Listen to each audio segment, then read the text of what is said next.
Data সিকিউরিটির কথা উঠলেই দুটো শব্দ কিন্তু ঘুরে ফিরেই আসে, হ্যাশিং আর এনক্রিপশন। দুটোই ডেটাকে প্রোটেক্ট করে, কিন্তু এদের উদ্দেশ্য আর কাজ করার ধরন কিন্তু একদমই আলাদা। একটা ব্যবহার হয় ডেটার ইন্টিগ্রিটি বা অখণ্ডতা রক্ষার জন্য, আর একটা গোপনীয়তা বা কনফিডেন্সিয়ালিটি বজায় রাখতে। আচ্ছা, চলুন তো ব্যাপারটা একটু ভেঙে বোঝা যাক। এটাই হলো আসল প্রশ্ন, তাই না? এই যে ডিজিটাল তথ্যের দুনিয়ায় আমরা বাস করছি, সেখানে আমাদের ডেটা যে গোপন আছে আর কেউ সেটা বদলে দেয়নি, এই নিশ্চয়তা আমরা পাবো কিভাবে? এর উত্তরটা কিন্তু লুকিয়ে আছে দারুণ দুটো টুলের মধ্যে। চলুন দেখি এই দুই ডিজিটাল প্রহরী কিভাবে আমাদের অনলাইন জীবনকে সুরক্ষিত রাখছে। তো প্রথমে আসা যাক এনক্রিপশনের কথায়। এনক্রিপশনকে খুব সহজে একটা তালা দেওয়া সিন্দুকের সাথে তুলনা করা যায়। যদি সেই সিন্দুকের গোপন চাবিটা থাকে, শুধু তাহলেই ওটা খুলে ভেতরে কি আছে তা দেখা সম্ভব।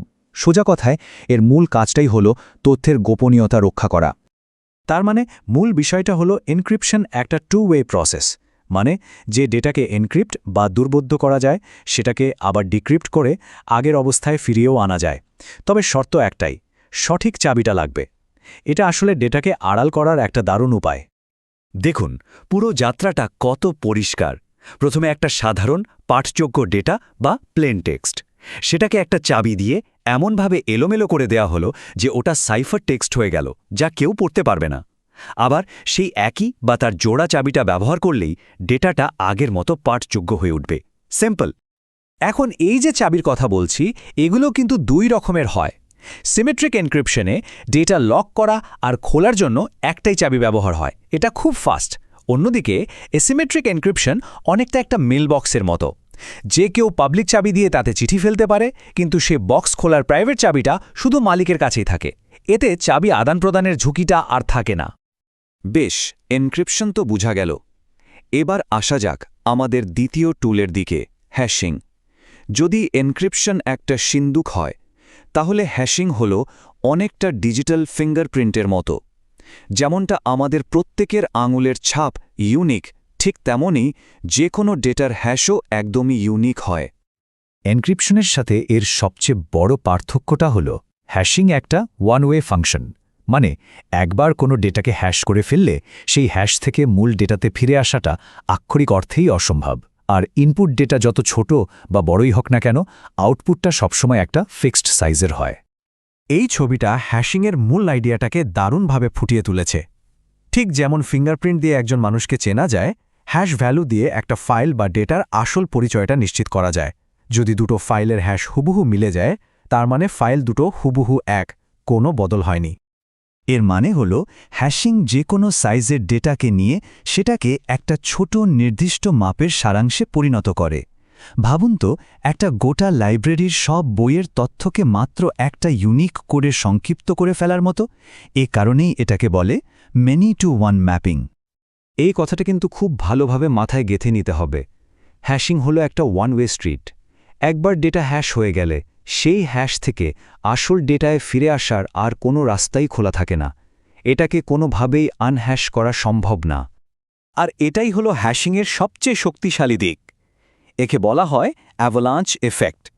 মানে একটা বিশাল ফাইলের ভেতরে যদি শুধুমাত্র একটা অক্ষরও বদলে দেওয়া হয়, তাহলে তার পুরো ডিজিটাল ফিঙ্গারপ্রিন্ট বা হ্যাশটা আমূল বদলে যাবে। এর ফলে ডেটাপে হওয়া মিলচাইশি পরিবর্তনও সাথে সাথে ধরা পড়ে যায়।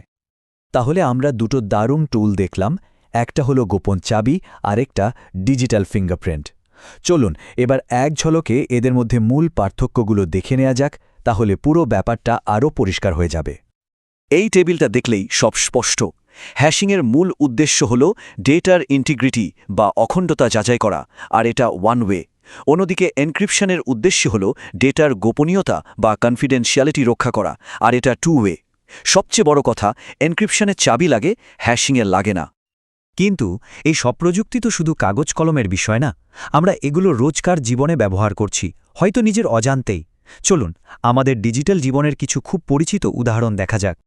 যখন হোয়াটসঅ্যাপে কোনো মেসেজ পাঠানো হয়, অনলাইনে শপিং করা হয় বা গুগল ড্রাইভে ফাইল রাখা হয়, তখন কিন্তু ব্যাকগ্রাউন্ডে এনক্রিপশন তার কাজটা করে চলে। এটা নিশ্চিত করে যে সেই ব্যক্তিগত তথ্যগুলো কেবল সঠিক মানুষই দেখতে পাচ্ছে, আর কেউ না। আর হ্যাশিংয়ের কাজ হল সত্যতা যাচাই করা।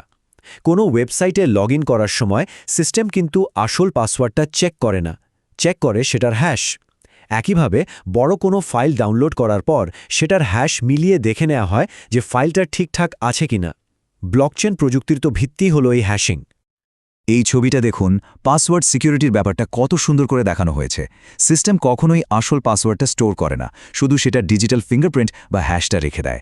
এর ফলে যদি কখনো ডেটাবেস লিকও হয়ে যায়, আসল পাসওয়ার্ডটা কিন্তু সুরক্ষিতই থেকে যায়। এটাই হ্যাশিংয়ের আসল জাদু। এই প্রশ্নটা প্রায়ই ওঠে, এনক্রিপশন ভালো নাকি হ্যাশিং, কোনটা বেশি শক্তিশালী? কিন্তু সত্যি বলতে প্রশ্নটাই আসলে ঠিক না।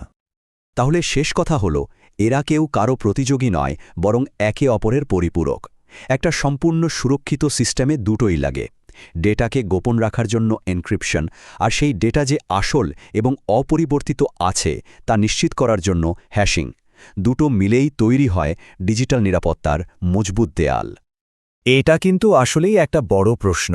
আমাদের ডিজিটাল জগৎ যেভাবে বাড়ছে, তাতে একদিকে যেমন দরকার লোহার মতো কঠিন সুরক্ষা, তেমনি অন্যদিকে চাই ব্যবহারিক সুবিধা। তো ভবিষ্যতে এই নিখুঁত নিরাপত্তা আর দৈনন্দিন ব্যবহারের সহজতার মধ্যে ব্যালেন্সটা আমরা কিভাবে করব?